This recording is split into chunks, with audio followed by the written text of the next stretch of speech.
I pledge allegiance to the flag of the United States of America and to the republic for which it stands, one nation, under God, indivisible, with liberty and justice for all. Thank you. I'm Katrina Gay. I'm the first vice president of the league and a resident here in Sumner County for more than the past 30 years. Time flies. The league has existed in Hendersonville for over 60 years, even before Hendersonville was a city. The league is a nonpartisan organization that neither supports nor opposes any candidate, party, or political appointee. We encourage informed and active participation in government. Our mission includes work to increase understanding of major public policy and to influence public policy through education and advocacy. We have been hosting candidate forums for many years with the intention of providing information to the electorate and introducing candidates to the public.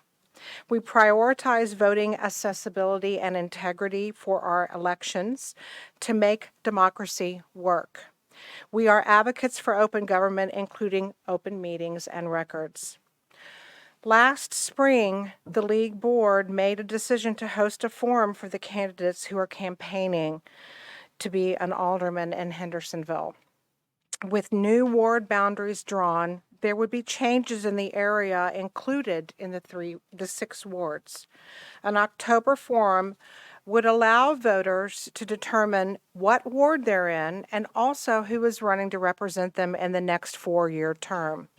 Our voter service chair, Shirley Lassiter, reached out to all the candidates to encourage participation.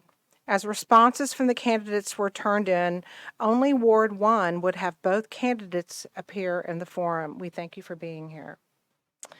Per our empty chair policy, the league requires at least 2 candidates per position to participate in our forum format of questions and responses. Therefore, today, the ward with both candidates, Ward 1, will that are present will participate in a question and answer format. For wards with only 1 candidate present, each will have the podium for 2 minutes to introduce themselves and their platform. We will first hear from Ward 1 candidates who will participate in our forum format, and then around 3 o'clock, we will invite the other ward candidates present to introduce themselves and to speak for 2 minutes. Voter registration and education. Opportunities for citizens to know about candidates and issues and efforts to encourage participating in voting are our top priorities. Our community issues remain also top for us in the Hendersonville League. We thank the candidates who've joined us today, all of you, and we look forward to an afternoon that encourages candidate information for voters. Please note that early voting will begin on October 19th and last through November 3rd, and Thursday, November 8th, is Election Day. I want to take this opportunity to thank Mayor Clary and the City of Hendersonville and the employees here and officials for allowing the League to use the City Hall for this forum. I also want to thank the Forum Committee for their diligent work in preparing for the event. Shirley Lassiter, the chair, whom I mentioned, but also on the committee, Lorelei Gould, Shelley Ames, Betsy McMullen, Linda Ballinger, and Amanda Elmore. I also thank League members who are volunteering here today. We're delighted to have the moderator for the forum, again, our wonderful Grady Eats. Grady earned his master's in history and a master's in education from the University of Alabama. He joined Volunteer State Community College in 2002 and has served various roles at the college for the following 20 years. Grady has recently published his first book, For the Good of the Program, A History of Boxwell. I have 3 sons. I spent time at Boxwell over the years. It's about the Boy Scout reservation in Wilson County. We encourage everyone here to get a copy of the book and read it if you haven't already done so. So now I'm happy to invite Grady to the podium to begin our forum. Thank you. Thank you. And I would also like to thank the candidates again for being here today. As I believe it was expressed to you before, you're going to have a 1-minute opening statement, and then you will have 1 minute to answer each question. So I will start with one, give you 1 minute to do your opening statement. We'll move to the other one, and then I'll rotate back and forth so that no one is following anyone all the way through. Okay. All right. So if we would, is everyone ready to begin? All right, Mr. Jackson, we'll begin with you with your opening statement. 1 minute, please. I'm a citizen of Hendersonville, born and raised here. Graduated in 1988 from Hendersonville High School. Joined the United States Navy. Came back from there. Found my wife here in Hendersonville, and I graduated from MTSU in 2000 with a bachelor in accounting, and went off into public accounting, and then worked at Vanderbilt for 6 years, and then from there on out in 2008 went off into full-time ministry, and went out and pastored around Tennessee, and finally had the opportunity to come back. And so I'm running for alderman just as my way of serving the city that I grew up in, that I love, and be a voice for Ward 1 and hopefully a voice for the city. Thank you. Mr. Sittler.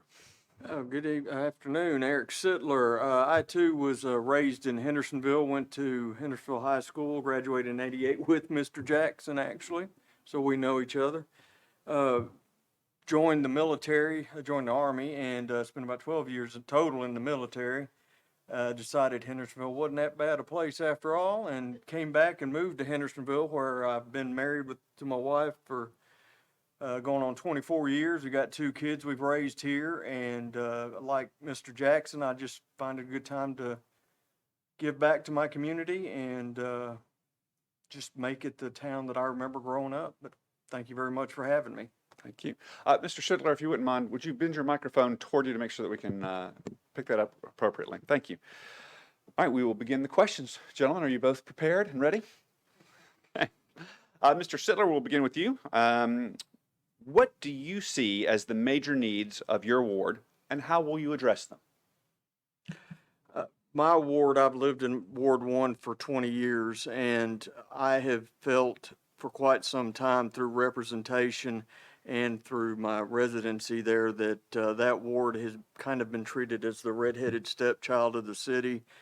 We seem to fall at the back of a lot of any kind of future infrastructure development or rehab, and that's something that I would focus on in the high density development going on. Thank you. Okay, thank you. Mr. Jackson, same question. What do you see as the major needs of your ward, and how will you address them? Having grown up there all my life, I've seen a lot of changes come to that ward. Some good, some not so good. I used to ride my bike back in all the undeveloped property, and I enjoyed that. And then it would come along, be another subdivision. It was a less trail to ride and less of a hill to jump. But progress comes, and a lot of it has come out there to Ward 1. The things that I see, at least what I talk about with the constituents out there, is rush hour traffic. It's difficult to get off, and on the peninsula sometimes. So definitely the traffic signaling, and I know the city's working on that. Another thing would be, and I believe Mr. Sittler referred to that, is the effects of high density housing that seems to be very popular right now, wanting to take a single family home, put high density housing on it. That seems to be very much a top priority for the citizens, and then the infrastructure as well. Thank you. Mr. Jackson, we'll begin with you again. Growth impacts city services, land preservation, historical preservation, and quality of life. What are your priorities for development going forward? I was reading the other day, I went back and looked at, there was something called Hendersonville 2020. I think was developed back in 2004, 2006. And it was talking about the future plans for Hendersonville by 2020. And I went through and read that. And they were really looking at developing Hendersonville from becoming a bedroom community to becoming its own independent city where the shopping, businesses, you would attract all those things here. Having said that, the infrastructure always has to be a top priority. One of the things that I also put, I believe one of the Q&As that I had was what is one of the more pressing issues, and I put public safety on there. A lot of the major cities right now are going through some issues with public safety. A lot of businesses are moving to Nashville. A lot of people are moving to Nashville and spread out to the Hendersonville areas. And we've seen a lot of issues with people breaking in cars and things of that nature. HPD does an incredible job. I just saw the other day, we're putting cameras in the parks. And I think for Hendersonville to stay vibrant and attractive to people, public safety needs to be at the forefront. Thank you. And Mr. Siller, same question. Growth impacts city services, land preservation, historical preservation, and quality of life. What are your priorities for development going forward? Well, in regards to development, I was at a Boma meeting about a month ago, and they actually had to have the city attorney get up and explain to everybody that the reason this specific development was still allowed to go through was because of ordinances from the 70s. So I think one of the focuses right now needs to be going through the old ordinances and quit trying to add on to stuff, but go through and see what old stuff needs to be changed so that we can make those modifications and changes to the city that we are now, and to move forward that way, because we're not trying to be some other city. We're trying to be our own unique, like it was said, but by the lake community, and that's where I think this needs to start. Thank you. Thank you. Let's build on this conversation a little bit. Mr. Sittler, license plate recognition cameras are sometimes controversial, but have been helpful in identifying stolen vehicles. Do you support installing more cameras at traffic intersections and at public property such as parks? I'll tell you, I'm not a big fan of the government needing to be involved in every aspect of my daily living. I do understand the need for it from a safety aspect, and if it does achieve those goals and it can be shown that it is a safety aspect versus any kind of privacy issue, then I would support whatever my constituents wanted me to support, regardless of what my personal position was. I will say that when it comes to public safety, it's very simple to say how much we can save and how much it'll help the community, but not really put a cost factor in front of all this. So it really needs to be, what do we need versus what do we want? Thank you. Okay, thank you. All right, Mr. Jackson, same question. License plate recognition cameras are sometimes controversial, but have been helpful in identifying stolen vehicles. Would you support more cameras at traffic intersections and at public property, such as parks? I support it. I think it's tremendous in helping the HPD. I like the flex units that they have. And like I said, I believe public safety was one of those issues that we have to keep our hands around. I would say this, I believe just like anything else we do in the city, there needs to be boards, there needs to be monitoring. I think you have to watch the line between trying to deal with public safety, but not being careful about violating too many people's rights. I think those discussions keep on. You keep looking at them, you keep balancing checks in that. But as far as that goes, I do support that. Okay, thank you. All right, Mr. Jackson, we'll begin with you with this one. What needs to be done in Hendersonville to promote historical preservation?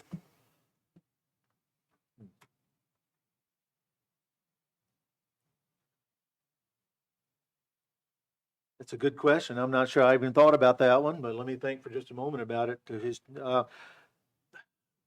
I remember growing up here, and didn't used to be anything between when you left Hendersonville and you got to Ball State. Okay, houses, and you see now, the land's bought, the property is, the houses are raised, things of that nature. I do know that some of the houses are registered with historical committees, that sort of thing, and it does provide them an avenue of protection. I would like to see some of those things take place, especially some of the more historical places. I saw recently where there was I don't know if it was a committee or whatever it was, that said Save Historic Hendersonville, or wherever that area was in the old Hendersonville around there, where they were taking down one of the old homes and putting up, I don't know if it was condos or whatever it was. I do think that needs to be looked at. As I said, Hendersonville has always been a bedroom community. It is merging and has become its own distinct community. And I still think there can be progress. However, I do think we don't want to lose our charm and our history as a city. Okay, thank you. All right, Mr. Sittler, same question. What needs to be done in Hendersonville to promote historic preservation?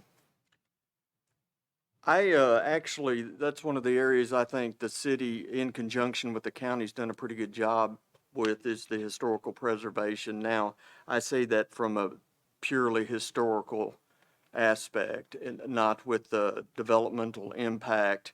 I would strongly encourage more tied work in that county and city together, because it is a very unique history that we have here. So I would want to continue down that road.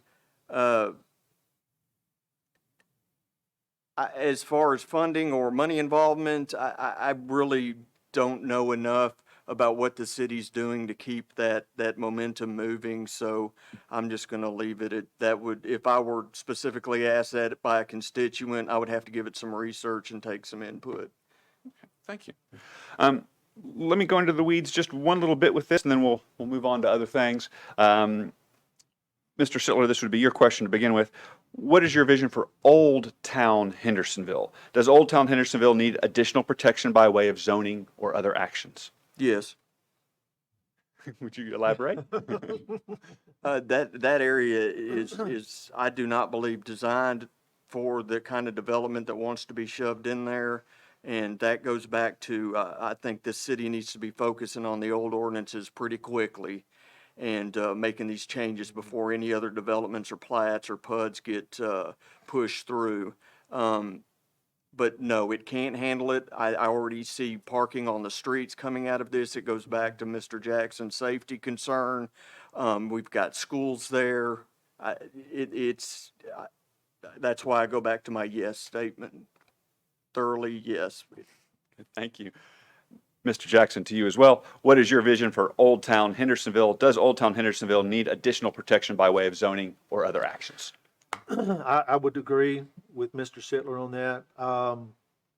And I think not only Old Town Hendersonville, but even if you go a little further into some of the other subdivisions and maybe our older subdivisions not protected, the people that live there, that own homes there, they bought those homes with the intention of living in a neighborhood, not within living in a business district.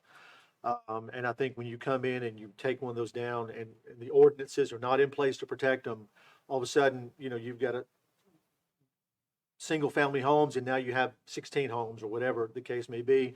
And then that spills in, you have other issues that come as a result of that. Thank you. I'll let you both off the hook on historic preservation now. Mr. Jackson, what other opportunities are there for positive economic development in our community? I was going back to reading through the Vision 2020 thing and just looking at all the different things that were hopeful for 2020. I definitely saw some of them have come to fruition as far as attracting business. I mentioned the public safety. I think that has to be a big aspect of it. A lot of people relocate here for the tax benefits that come through the state. People are not overtaxed. The quality of life, I believe, is a huge consideration for the people in Hendersonville. I think if we continue to develop that quality of life and make it a very friendly business climate, that only helps Hendersonville. I read the other day, I believe it was about and I was just out there for my son's practice, the inline skating rink that we just put up. I believe the mayor said there's not another city around for 300 miles that offers anything like that. So for businesses that want to come, they bring their families, they bring their employees, and that's a huge part of bringing business and people to Hendersonville. Okay, thank you. Mr. Sittler, the same question. What other opportunities are there for positive economic development in our community?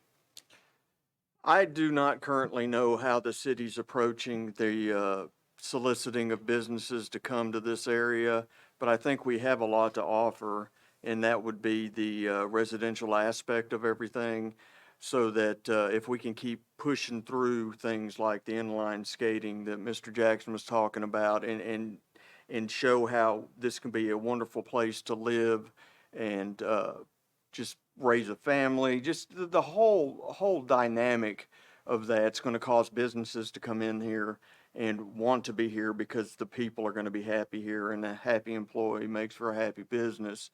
So absent my further research into this, that's about the best I can do. Thank you. Fair enough. All right, Mr. Sittler, this new question starts with you. Should the city provide recycling services for residents? If so, what viable options for recycling citywide would you support? I don't know how the last recycling push went in Hendersonville. I do know there was a place we were dropping off off of Center Point. I do not know if that succeeded, failed, or what the final outcome of that was. I'm a proponent of it, and if there was an easy way to accomplish recycling, I think it's something the city needs to support. But if it's gonna cost $1 to save a dime, I'm not for that. It's too much of a risk and too much money that could be diverted elsewhere. Thank you. Thank you. Mr. Jackson, same question. Should the city provide recycling services for residents? If so, what viable options for recycling citywide would you support? I've supported. The considerations you have to come up with are, what is, as Mr. Sittler was saying, what is the cost benefit for that? It might be possible you could provide it, maybe not like a trash pickup where you're going door to door and you only have a small percentage of people who want to recycle. You have recycling facilities. I believe at our church one time, we may have had a container or something like that, and I'd seen them at different places. I think if you can make it cost benefit, you can come out and it's not costing the city a lot of money. People are happy with it. You can provide, I believe we have a board maybe that looks into that, and that might be an alternative you can look at. All right, thank you. All right, Mr. Jackson, we'll begin with you for this one. The redistricting committee recommended reducing the size of Boma by reducing the number of aldermen to 1 per ward or reducing the number of wards to 4. Current state law allows between 4 and 8 aldermen for cities with an aldermanic charter if any change is to be made. The question: what would be the advantages of reducing the size of Boma should the city embrace this recommendation? Yeah, I don't know that I've studied into that a lot. I was reading about the changes and looking at that. I went back and looked and read about our charter and how we're chartered here in Hendersonville. I currently like the way that it's set up right now and the representation and the way that it operates. So without looking into that any further, I don't know what advantage or disadvantage there might be. So I couldn't knowledgeably answer that question. Mr. Siller, the same question. The redistricting committee recommended reducing the size of Boma by reducing the number of aldermen to 1 per ward or reducing the number of wards to 4. Current state law allows between 4 and 8 aldermen for cities with an aldermanic charter if any change is to be made. What would be the advantages of reducing the size of Boma, and should the city embrace this recommendation? I do not think the city should embrace this. And if I recall my reading of this, a couple of wards were still going to have 2.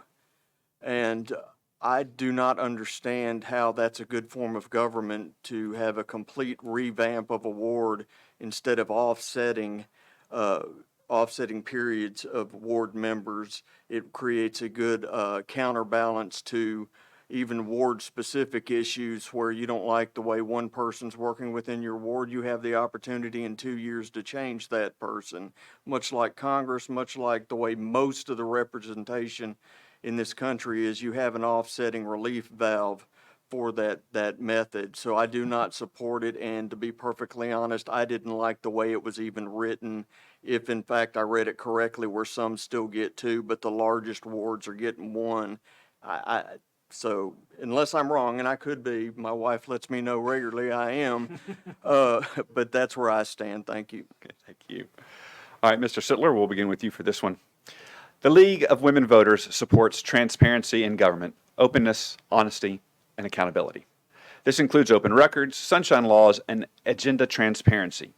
In the interests of an informed citizenry, how can we ensure that agenda items are publicized in a timely manner and not added at the last minute? I am no technological wonder, so if this is out there, I have yet to stumble across it. But I find that a lot of the resolutions and ordinances that are coming up on vote, I'm not finding until 2 days before. I'm fairly certain a decision's already been reached by the board. And I would love to have some sort of mechanism in place to where drafts can be reviewed as they're going through, and that comments could be taken long before the votes are occurring here. I apologize if that didn't directly answer your question. I kind of got fired up on that one specific aspect of it, but thank you. Okay, thank you. Mr. Jackson, the League of Women Voters supports transparency in government, openness, honesty, and accountability. This includes open records, sunshine laws, and agenda transparency. In the interests of an informed citizenry, how can we ensure that agenda items are publicized in a timely manner and not added at the last minute? Yeah, I don't know the whole procedure and how everything comes through the boards, subcommittees, whatever, and works its way up to finally come to a Boma meeting. I do know that, I'm able to access and see the Boma meetings. I can see what's going on, as far as the timeliness of it. I don't know exactly, how short of a time frame that is. But I'm certainly in favor of having things out there, as Mr. Sitt was saying, time to review it, time to look at it. I think that is probably in the best interest of a lot of people. I certainly, as an alderman, wouldn't want something to catch me off guard or that I didn't know about. I'm certainly for transparency. I believe one of the questions they asked me is, why are you running for alderman? And I put in there, to be a voice, but also I believe aldermen are the voice for the ward and are accountable to the people. So I certainly believe in transparency. Very good. Thank you. All right, Mr. Jackson. Has there been a major decision or action taken by Boma in recent months with which you disagree or take issue? Please explain.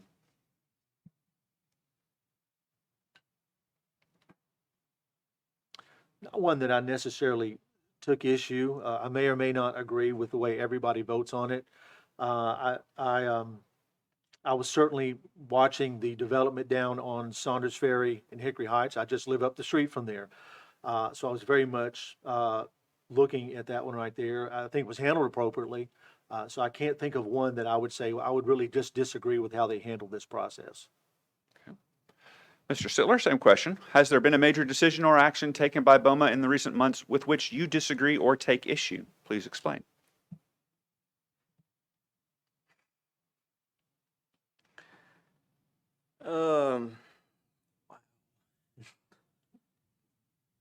How to answer that on the record?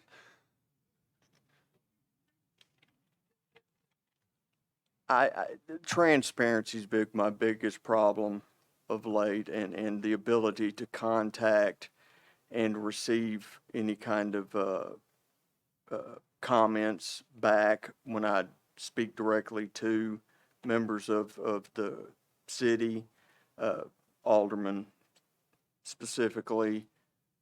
So I'm going to just leave it at that. I'm not going to live in the past on this. Thank you. Thank you. All right, Mr. Sittler, I'll begin with you for this next one. Following the purchase of the Beatty Farm property, now called Heritage Park, the board voted to set aside 1% of the city's budget for future land preservation. Recently, the board rescinded this provision and voted to use this money for park improvements. The idea of land preservation seems to have been ignored or forgotten. What is your opinion? I had a problem with that Beatty Farm from the beginning. So to me, it's a fine line between property ownership and developing versus the city's use of citizens' money to move on a style that the city thinks we need to have. And that goes right back to my original opening statement, which is what do we need versus what do we want? And that's how I would work that, is talk to my constituents. What do they want? Can we afford it? And move on from there. Once the money's there and then we start moving it around, that goes back to the transparency part of this. And then you have people questioning, well, what was your original intent to begin with? And you start to lose credibility. So that's my position on the use of funds and what they're designated for. Okay, thank you. Mr. Jackson, same question. Following the purchase of the Beatty Farm property, now called Heritage Park, the board voted to set aside 1% of the city's budget for future land preservation. Recently, the board rescinded this provision and voted to use this money for park improvements. The idea of land preservation seems to have been ignored or forgotten. What is your opinion? Well, I work in, did a lot of nonprofit work, things like that. And when you have money come in that it's designated, I think you have to be very careful. Restricted funds, you have to be very careful about things like that. Transparency comes into play, builder confidence comes into play, citizen confidence comes into play. I think you have to be very careful when you're diverting funds from one, you said, we're going to do it with this, and now we're going to change it. I think you have to be very careful when you're doing things like that. Okay, thank you.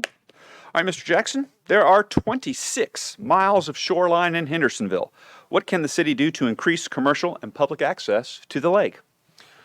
Well, I was very happy to see, I know originally when I was talking with Mayor Cleary about running, I was asking him about the Greenway, which is now started right there on Saunders Ferry, and I was very happy to see that.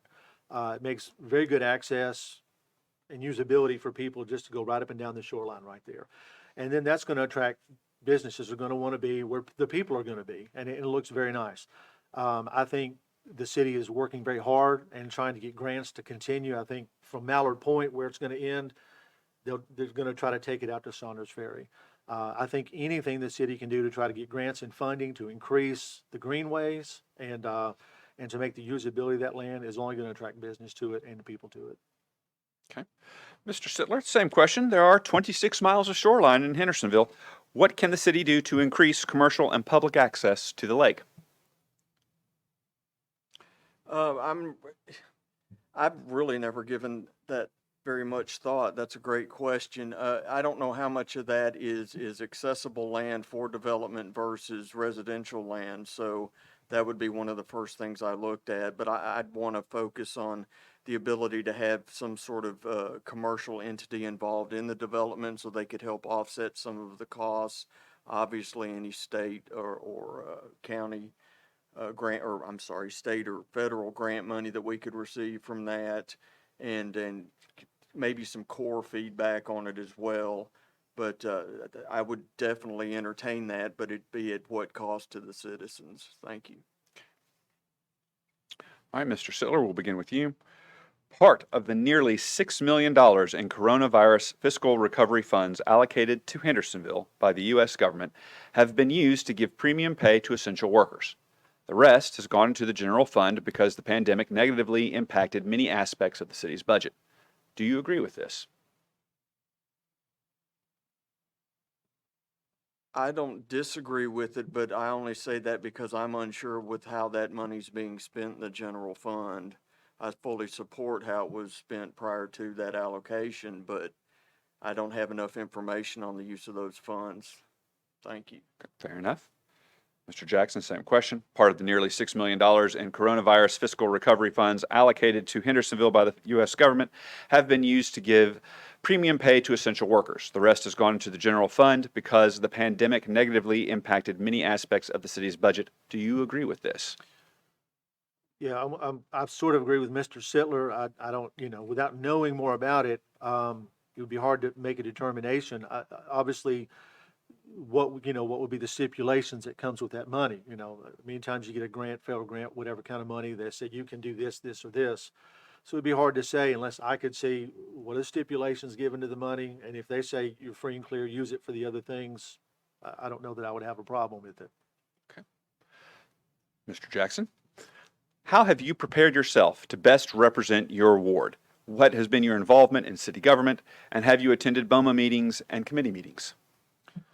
No, I've not typically been one to really get involved in government, even though I've grown up here. To try to prepare myself, I've watched some of the Boma meetings, and I've gone back, and as you can see, I've got a stack of emails here that I keep from Mayor Cleary, who sends those out and gives us, so you know what's going on, and then go back and look at the website and you see here's how the government works. But then I've gone out and talked to a lot of people. I'm running to be a voice for the people in Ward 1. And so I've gone out and knocked on doors and say, what do you want? What do you expect? What would you like to see? And so then from there, I try to be that voice, but then in particular to the city and the government, I've just tried to read up to see what are the hot button issues, what is going on right now, what are the things that are happening, just to give myself a base of knowledge about it. Okay. Mr. Sittler, same question. How have you prepared yourself to best represent your ward? What has been your involvement in city government? And have you attended Boma meetings and committee meetings?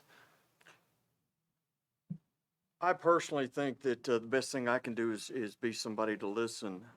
I really don't want to go into this with having to make all the decisions. I want to be told what people want, and I want to advocate those positions.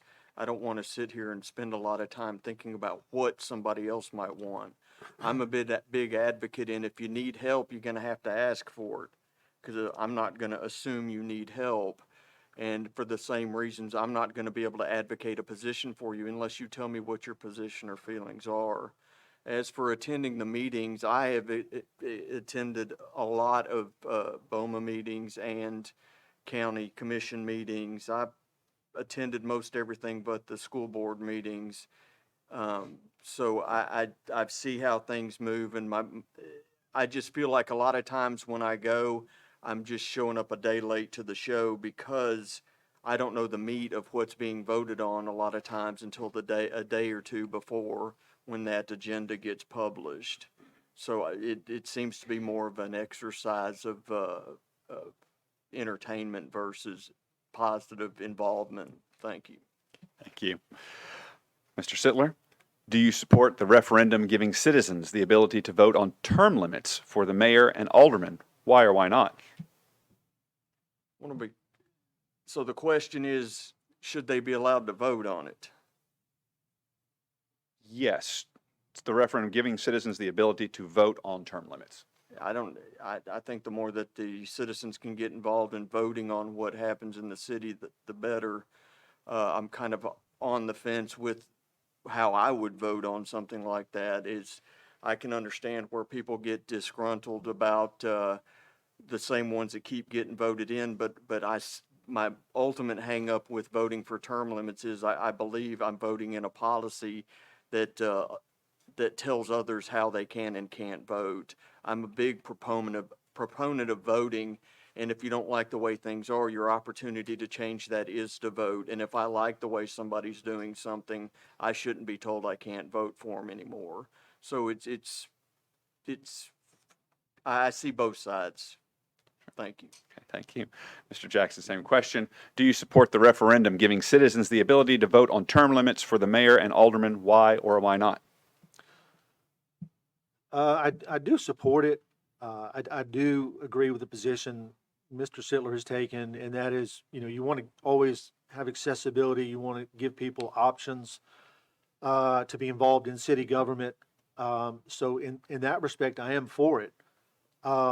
In the same sense, with regard to term limits, when you get a great alderman, you want to keep a great alderman. The flip side of that is, you always want to have sort of that option for people to want to be involved in government. So I think it can be a really good thing, and then sometimes it may work out. You did it, and you're like, well, I wish we hadn't had a term limit because we really enjoyed this person. But as far as giving the citizens an opportunity to vote, I do think that's a good thing. Okay. All right, Mr. Jackson, as an alderman, is your primary allegiance to the city as a whole or to your specific ward? I think you can't really make it one or the other. It's a counterbalancing effect, because something you vote on in the ward may have an effect on the city. Something you vote on in the city may have an effect in the ward. I think if it's something that is directly within my ward, would affect it, you give primary consideration to the constituents in the ward. But then you have to also think, if it's something outside of the ward, you have to listen to the constituents, because they live in the city as well, and say, what do you think about this? But ultimately, I think as an alderman, you listen to the voice of the ward, and you want to be the voice for them, for the city. But another consideration is you're also there for the betterment of the city as well. And so it's not one or the other. You have to counterbalance them together. Okay, thank you. Mr. Sittler, same question. As an alderman, is your primary allegiance to the city as a whole or to your specific ward? I really think that begs the ultimate question, is who works for who?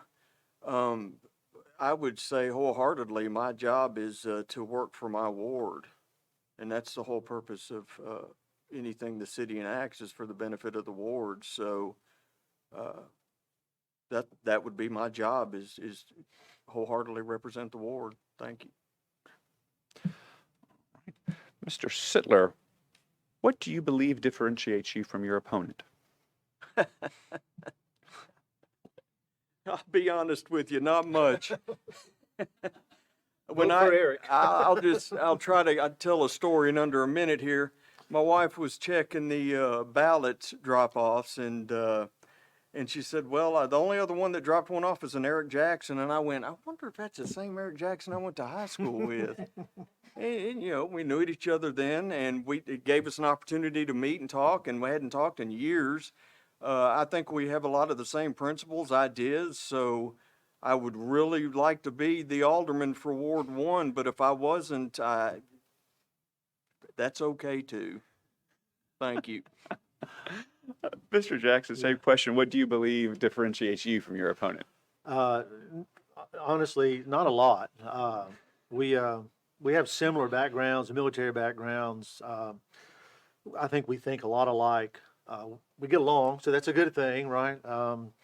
I think as far as if either one of us was in the seat for alderman, we'd probably come from, maybe have different perspectives on things. He's a lawyer. He's going to have a more legal-minded perspective and that whole process. I was an accountant for a long time. I'm thinking budgetary things. I dealt with grants a lot. I think of those things. I've been in ministry 15 years, so I think of people maybe and where issues and problems are on that respect. So I don't think as far as our core principles, there's a big difference. I think maybe in the way we might approach a problem or be able to think about the effects of things, that probably would be the only difference. Okay, thank you. This is going to be the last question before closing statements, so we're moving toward wrapping up. Mr. Jackson, I'll give this question to you. Is there an issue you would like to address that has not been included in the questions today? I'm going to go back to the questions I believe was sent to me, I believe, with the Hendersonville Standard, and they said, you know, what are the most pressing issues for the city? And I said, well, obviously, you can't ignore infrastructure, things of that nature, roads, traffic lights, all that. Those are always on the forefront. They're always something you're working on. I did put one thing on there, said, you know, what is a service or program you'd like to see for the city? Being in ministry, I came from a food giveaway to come here, okay? Right there on the main road. There's quite a bit of homelessness, transients that come through the city. A lot of times it's not seen, but sometimes it is. You see a person going down the road with a suitcase and they have nowhere to go. They end up at a church somewhere. We help a lot of them. I would like to see maybe a coordinated effort, not to put it on the city to make it a program, but at least the city would say, let's get someone to coordinate maybe the different churches, charities, to have some kind of a process when somebody shows up on your doorstep. What do you do? Because right now there's not really a process for that at all. Okay. Thank you. All right, Mr. Sittler, same question. Is there an issue you would like to address that has not been included in the questions today? If there's one thing I've learned just in life in general is today's problem isn't always tomorrow's problem. So I appreciate questions and the woulda, coulda, shouldas, or how would you do this? But until your feet are put to the fire, you really don't know what you're going to do. So I just like to know and hope that I will be open-minded to any challenges that come along. I'm receptive to whatever my constituents want. So there's really not a specific area or topic that I think needed to be asked, because every time I knock on a door or something, somebody asks me a question right out of left field. And the beauty of that is I get to think about something I never thought I'd have to think about. So it's been interesting, I'll tell you that. Thank you. Thank you. All right, closing statements. Mr. Sittler, we'll begin with you. You have 1 minute for a closing statement. Well, again, I've was raised in Hendersonville. I live here now. I don't have any anticipation of leaving, and I just want to make this a better place, and I look forward to doing whatever I can to support the constituents of Ward 1 if you choose to vote for me on Election Day. Thank you. Thank you. Mr. Jackson, 1 minute for closing statement. Yeah, I do appreciate the opportunity to be here. I believe somebody asked me at the beginning, what's it like running for office? I've never done it. So it has challenged me to learn more about the city, about how the government works, the alderman works, the government works within the city, and I've learned a whole lot about it. It's been great. Ultimately, you know, I'm just looking to be, like I say, serve the city that I've been in a long time, that I love, be a voice for them, be a voice for the city. I have 4 kids. more than likely several of them will grow up here. And so I want to leave it a much better place than what I got it for them and for the families that come. Very good. Thank you. On behalf of the league, I would like to thank you both today for participating in this forum. I appreciate your time and wish you both the very best of luck. Thank you. Thank you. All right, we will now be moving to stage 2, where candidates from the other wards will have 2 minutes to make a statement about their positions as we move forward, prepping for the election. I would like to all right, I believe we'll start with Ward 2. Michael Martin, are you here? Fantastic. Sir, you have 2 minutes. Thank you. Great job. Thank you. Great job. So my name is Michael Martin, and I am running for the Ward 2 Alderman position. I moved to Hendersonville 7 years ago when I married my wife, Lee Oliver, the daughter of Linda Oliver and the Honorable Lewis Oliver. Together we have 2 wonderful boys, Wells and Wyatt. They are 5 years old, and part of the reason I'm running for alderman is because of them. One day I found out that a house down the street was going to be knocked down and a 16, 17 unit condo built in its place. And I knew, if that kept happening, the beautiful Hendersonville that I knew and that I loved wouldn't be there for them. So that's when I became active. I started the Save Old Hendersonville movement with all those yard signs you've probably seen driving around. I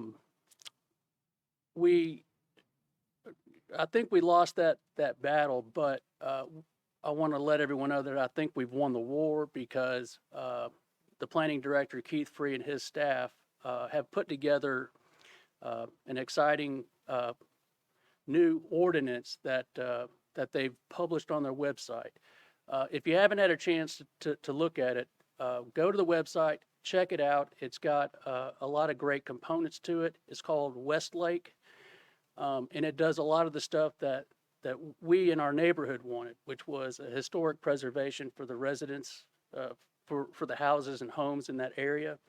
And it also has mixed use and other great benefits down Main Street. There's also going to be, if you're in that area, there's going to be a kind of an open house discussion. The Planning Commission is going to be at the Gene Brown Elementary School presenting it, and this is going to happen on October 18th at 6:30. So if you live in that area, check it out.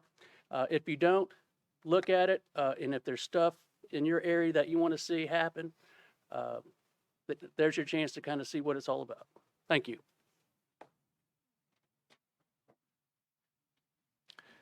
Thank you. Ward 3, Robert Garza.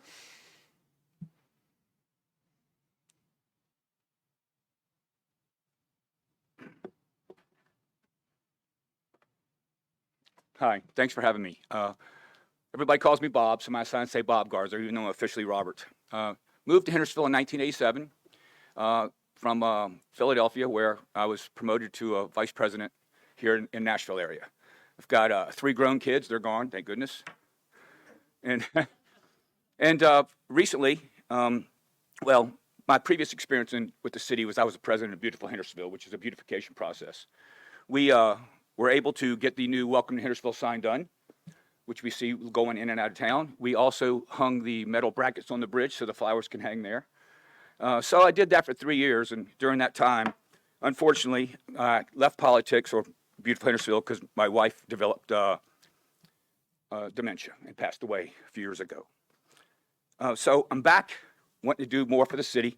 Ward 3's got 3 major neighborhoods, Manskers Farms, Alexandria Place, and where I live off New Shackle Island, which is the oldest part of the city. That needs some improvement. We all want low taxes.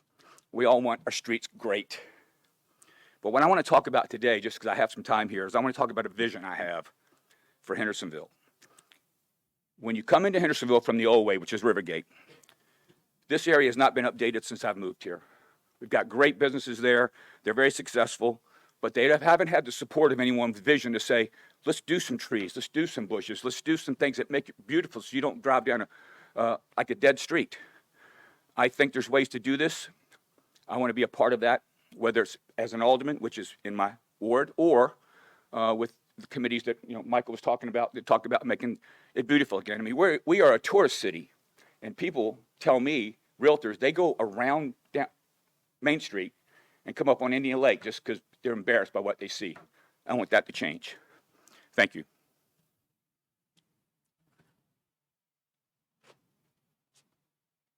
Ward 4, Tracy Johansson. Oh.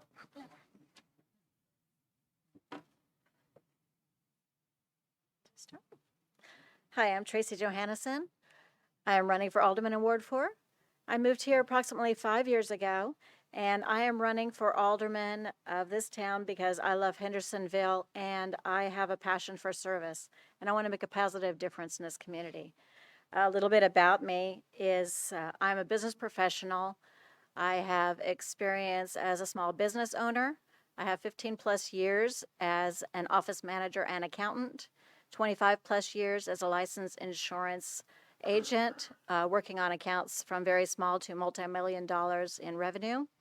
I'm currently employed at Risk Strategies, Inc., which has over $1 billion in revenue, and I'm able to work from home. So I'm thrilled to be able to work, live, and play in the city of Hendersonville. I have some of my other experience is I'm a prior board chairman of Community Child Care Services, our nonprofit daycare, Homeowners Association treasurer for 5+ years. I'm a Rotarian. I serve on the Rotary Board of Directors. I am their service project manager. 2 years ago, I was named their Volunteer of the Year, and last year I was honored to be chosen as the Rotarian of the Year. My name is Tracy Johansson. I'm a Christian, a wife, a mother, a grandmother, a patriot, and I have a calling to make a positive difference in this community. Please vote for me. Thank you.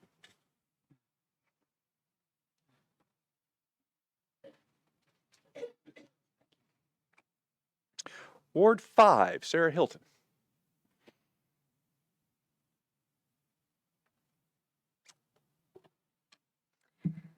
Hi, I'm Sarah Hilton. Thanks for giving me the opportunity to talk today. My husband and I have 3 beautiful daughters attending public school and 2 dogs.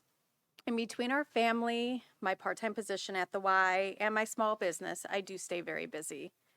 Nevertheless, I have always prioritized time for service. I currently serve on my children's PTO, on the Deer Committee here in Hendersonville, and as my neighborhood's HOA president. Moving our family here has been the best decision we've ever made. Hendersonville has proven to be an amazing place to raise children, and I'm dedicated to protecting that, not just for my family, but for all of us.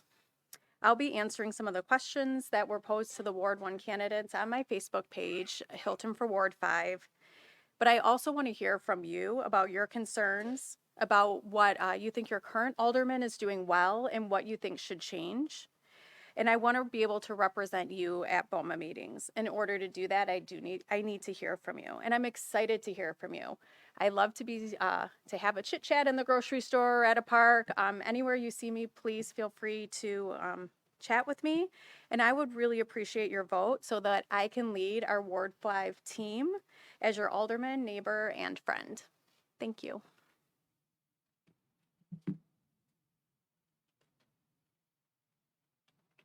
And finally, Ward 6, Eddie Roberson. Didn't make it. Okay. Okay, thank you. Katrina, would you please return to the podium? Thank you.